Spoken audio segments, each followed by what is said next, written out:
Waverly Hills Sanatorium, nestled atop a quiet hill in Louisville, Kentucky, is more than just a decaying structure.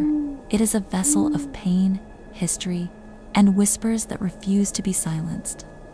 On the surface, it stands as a relic of early 20th century medicine, but for those who've dared to step inside after sunset, Waverly is something else entirely. Before we go any further, take a second to like this video and subscribe, but only if you genuinely enjoy the eerie stories we share here on Clara After Dark. Drop a comment and let me know where you're watching from and what time it is on your clock. It's always fascinating to see the night owls gathered from all corners of the world. Now, dim your lights, let that soft hum of a fan fill the background, and let's walk into the dark together. Opened in 1910 during the height of the tuberculosis epidemic, the original structure was a modest two-story building designed to house around 600 to 800 patients. But as tuberculosis, then known as the White Plague, spread like wildfire, Waverly expanded into a massive Gothic-style complex. Its long, arched hallways, cavernous rooms, and echoing stairwells were built not just for treatment, but for isolation. In an age without antibiotics, sunlight and fresh air were the primary prescriptions. The patients, many of them children and young adults, often spent hours lying on porches, exposed to the elements in a desperate hope for recovery. The sanatorium eventually grew to accommodate over 400 patients at a time, and yet it was never enough. People continued to flood in, and far too few walked out alive. It's estimated that thousands, some say as many as 8,000, died within Waverly's walls over its 50 years of operation. But as chilling as those numbers are, it's not just the death toll that haunts Waverly Hills, it's the way they tried to hide it. Beneath the sanatorium lies the infamous death tunnel. It is a 500-foot underground passageway used to transport bodies from the facility to the bottom of the hill. Officially, it was called the body chute. Staff used it to discreetly remove corpses so that the still living patients wouldn't see the frequency of death surrounding them. The intention may have been merciful, but the result was deeply macabre.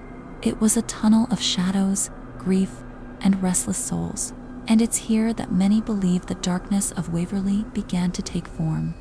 Over the years, countless visitors and investigators have reported seeing unexplained figures within that tunnel, shadow-like beings moving along the walls, darting between the rusted gurneys and decaying stretchers. But one entity is described time and time again, what many now call the creeper. The creeper isn't like the traditional apparitions seen in haunted houses. It doesn't resemble a person, nor does it move like one. It slinks, it crawls, sometimes on the ceiling, sometimes along the walls. Witnesses describe it as a black mass, humanoid in shape but entirely wrong in motion, like something that doesn't belong in this world. It moves low, without a sound, and it watches, not with eyes, but with presence. Heavy, oppressive, suffocating presence.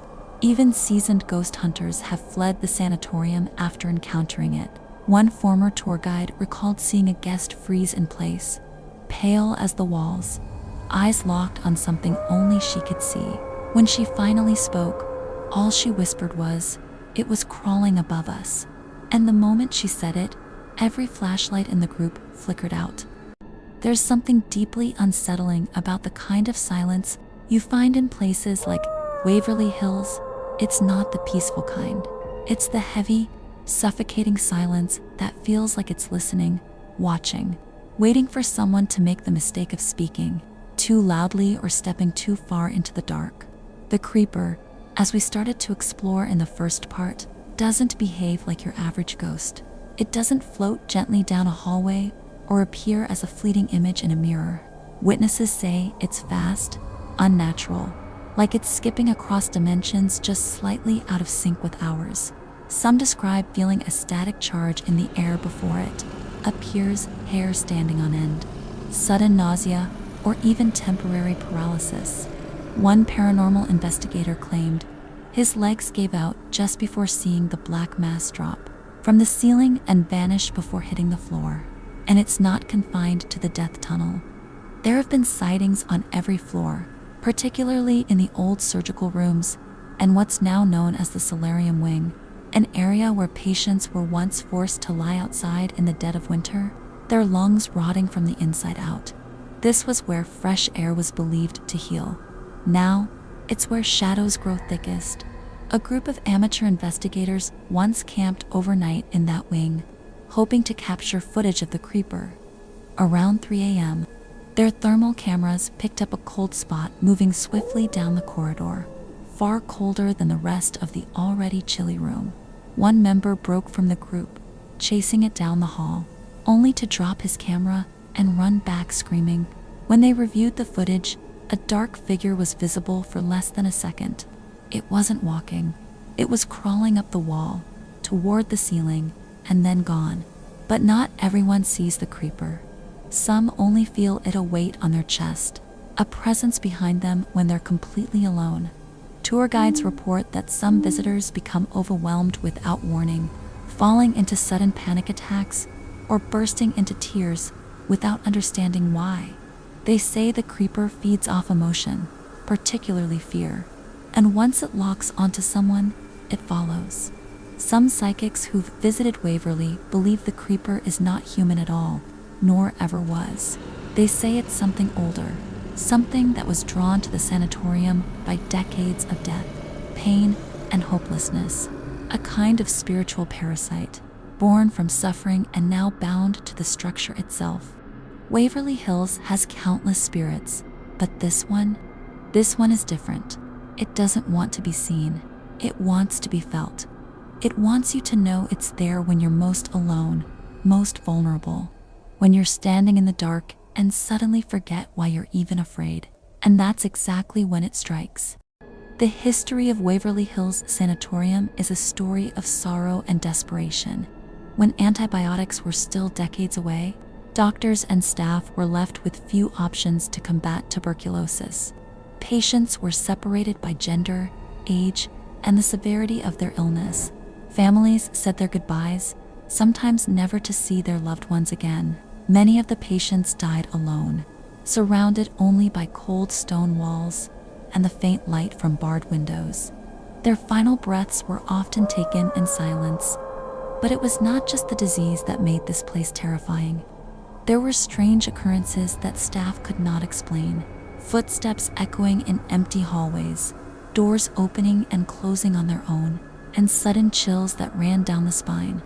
One nurse who worked at Waverly in the 1940s reported hearing whispering voices late at night. She described it as faint murmurs, almost like a chorus of sorrow. The voices seemed to come from the death tunnel beneath the building. She said she could never get close enough to see what was causing them, but the feeling of dread was overwhelming. The stories passed down from generation to generation among the hospital staff describe a presence that watches over the sanatorium, a dark figure that moves just out of sight, never fully revealed. This entity has been linked to the creeper, the black shadow that many visitors have encountered. Some say it is the embodiment of all the pain and suffering that happened within these walls. In the decades since the sanatorium closed in 1961, the building has fallen into ruin, but the stories have only grown. Paranormal investigators come from far and wide, hoping to capture proof of the supernatural. Some have reported unexplained noises on their recordings, cold spots, and even apparitions appearing in photographs. The creeper remains elusive. It refuses to be caught on camera for long. It seems to have a mind of its own, appearing and disappearing at will. Some believe it is tied to the death tunnel, but others think it roams the entire building. The deeper you go into Waverly Hills, the heavier the air becomes. The feeling of being watched intensifies, despite the fear it inspires. There is something captivating about Waverly Hills. It draws in those who seek answers to the unknown. Some say it is a place where the veil between worlds is thin, a crossroads between the living and the dead. As night falls and the darkness takes hold, the shadow figure waits. It waits for the next visitor, brave enough to enter its domain. And when you least expect it, you might just feel its presence crawling close by, watching you in silence. In the years following the closure of Waverly Hills Sanatorium, the building became a magnet for thrill seekers and paranormal enthusiasts. Many ventured inside hoping to catch a glimpse of the supernatural. Some came away with chilling stories, others never came back quite the same. The sanatorium's decay only adds to its eerie atmosphere. Floors creak beneath footsteps that seem to echo without cause. Windows rattle as the wind blows through broken frames. The scent of mildew and rot clings to every corner. Local legend speaks of the death tunnel as the heart of the haunting. It was designed to move the dead unseen, but some believe it became a corridor for the restless.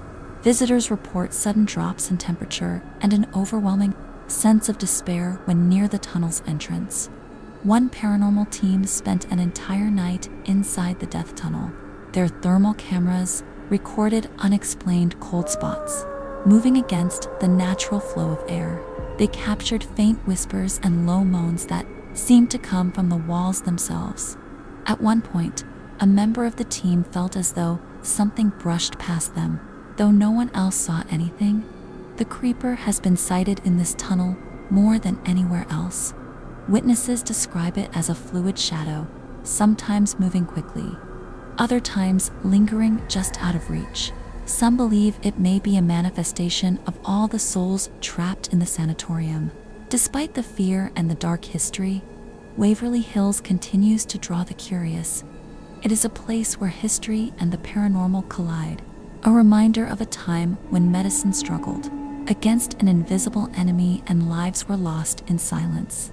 Walking through the ruins, you can almost hear the echoes of the past, the cries of patients, the footsteps of nurses, and the whispered prayers of those who hoped for healing.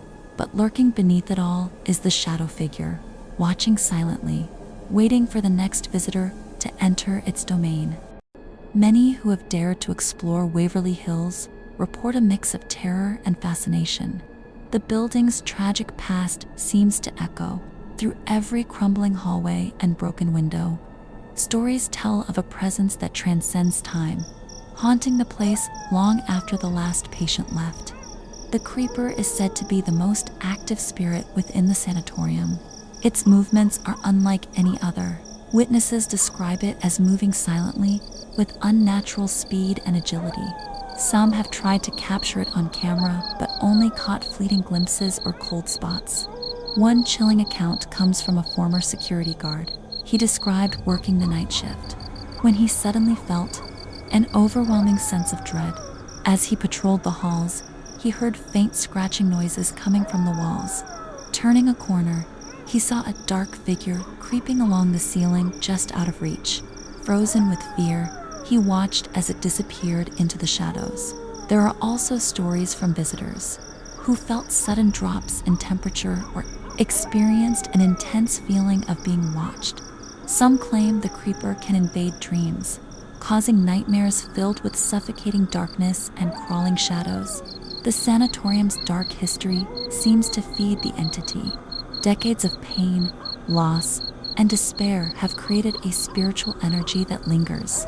The creeper, many believe, is the embodiment of that energy, an eternal reminder of the lives lost within these walls. Despite warnings and countless tales, the allure of Waverly Hills remains strong. It continues to draw those intrigued by the paranormal and the macabre. For some, facing the terror here is a test of courage. For others, it is an obsession they cannot escape. As the shadows lengthen and night deepens, the creeper waits patiently. It watches silently from the darkness, ready to reveal itself to the next unfortunate soul who dares to enter its domain.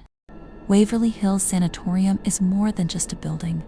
It's a vessel carrying decades of untold stories, each one etched into its crumbling walls. Those who visit often speak of a profound sense of loss that lingers long after they leave. The energy here is heavy, as if the very air remembers every whispered prayer and desperate plea for healing. Paranormal researchers have documented numerous phenomena here: electromagnetic spikes, unexplained sounds, and fleeting shadows caught on video all point to a presence that refuses to rest. Yet, despite modern technology, the creeper remains elusive. It moves in and out of view with such speed and subtlety that capturing definitive proof is nearly impossible. Many who have encountered the creeper describe it as more than just a ghost.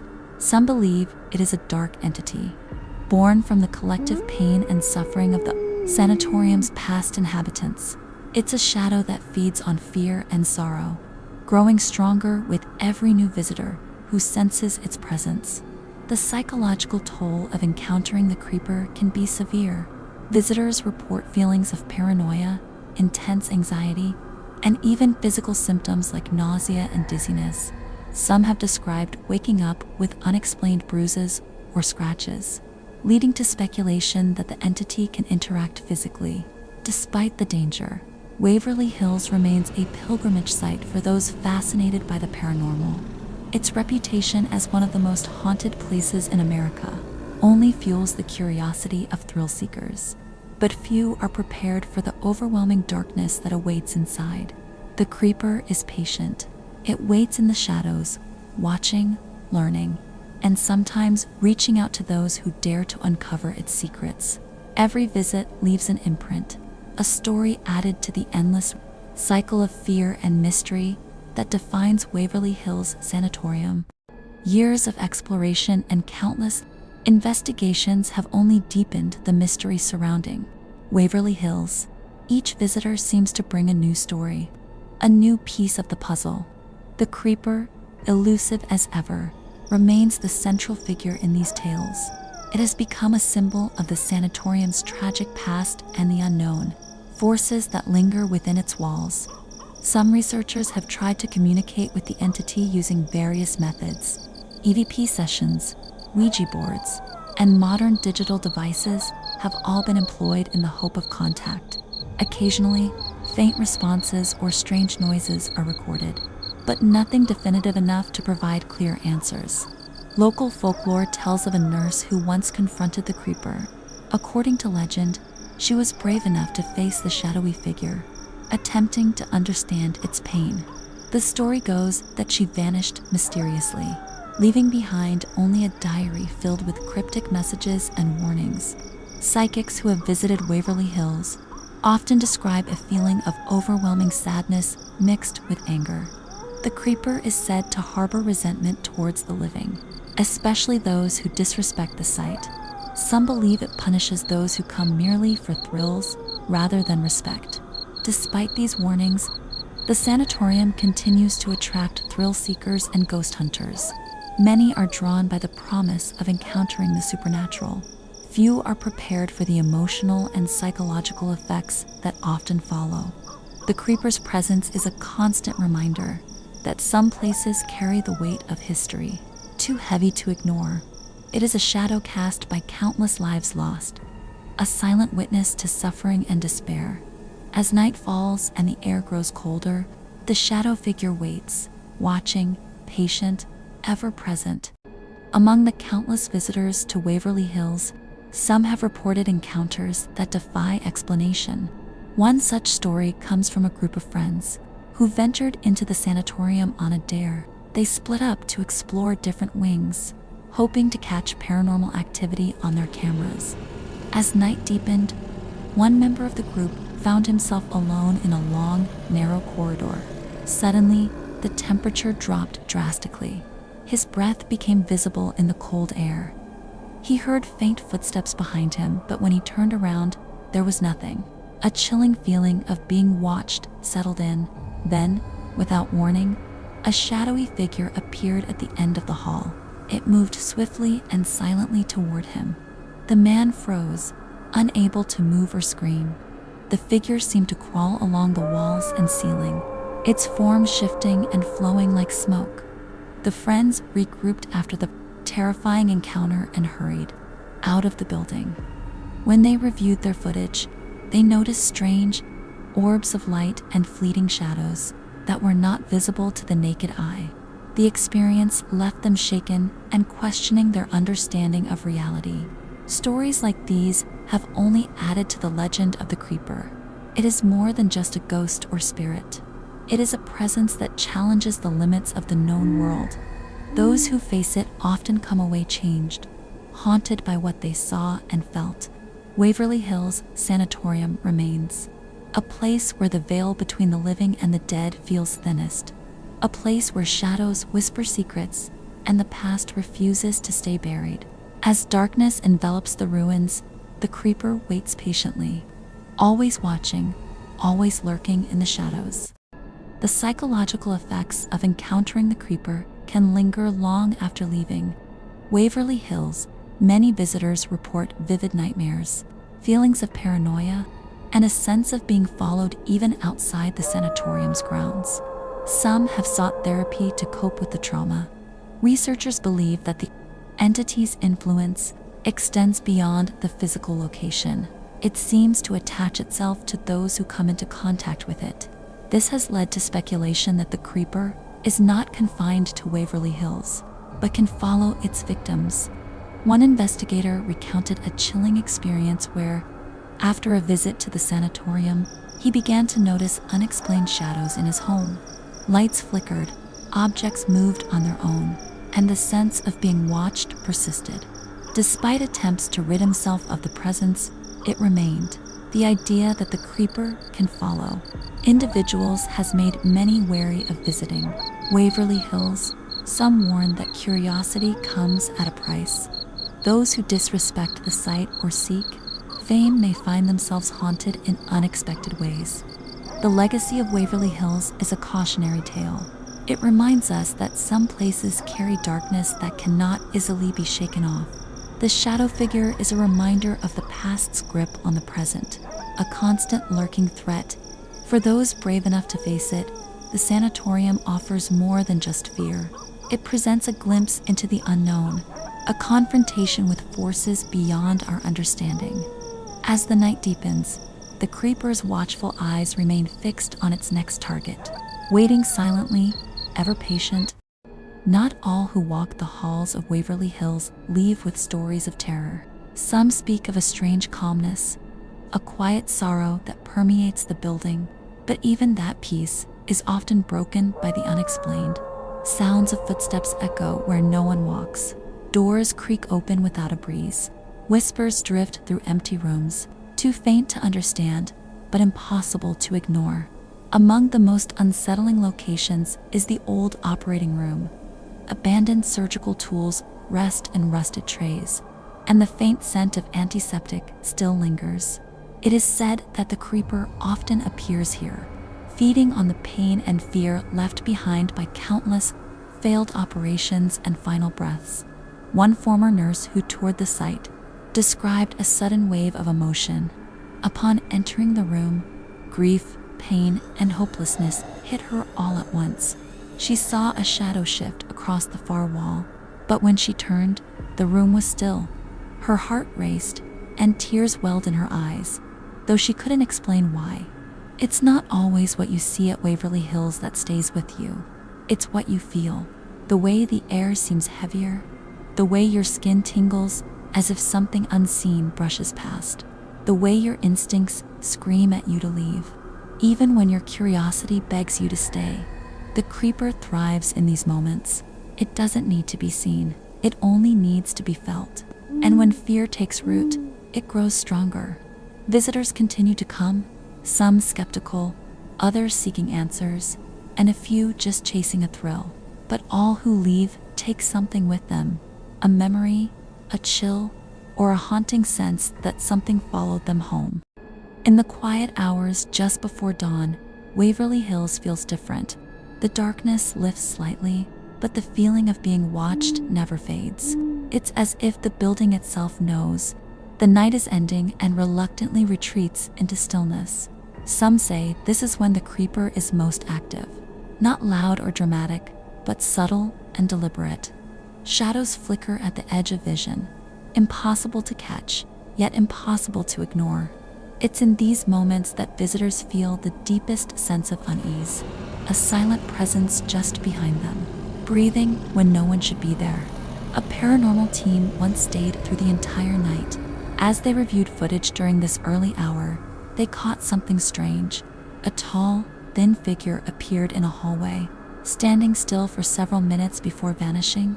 No footsteps, no sound, just an image burned into the screen.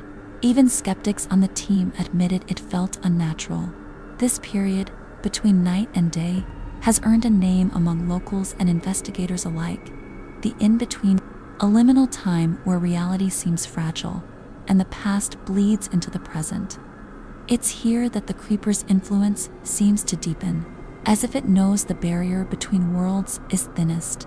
The true horror of the creeper isn't its shape or movement, it's what it represents.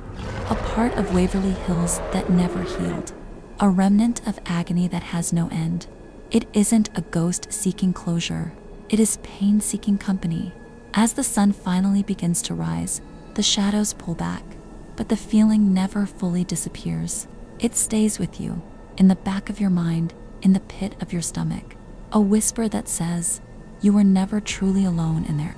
The legend of the creeper endures not because of what people see, but because of what they feel.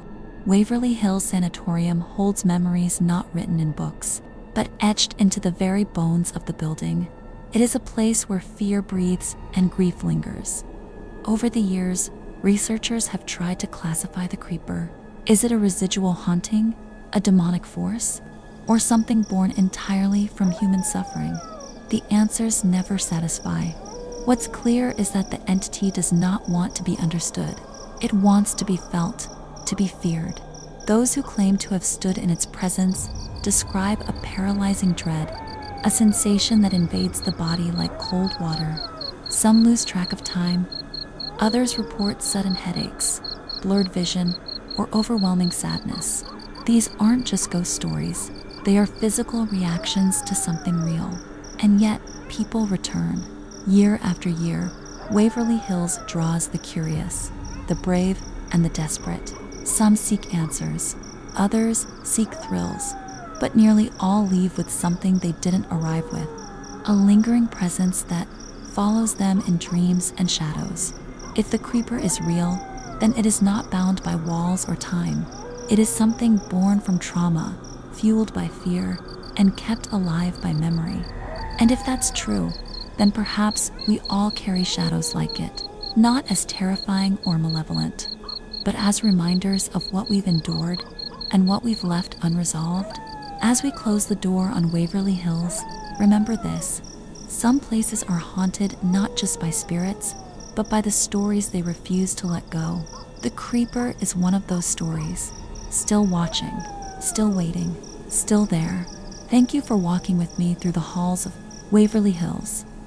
If you enjoyed this journey, please like the video and subscribe to the channel. It really helps a lot. Don't forget to share where you're watching from and what time it is in the comments. Until next time, keep your lights low, your ears open, and your heart brave. Because in places like these, even silence has a voice.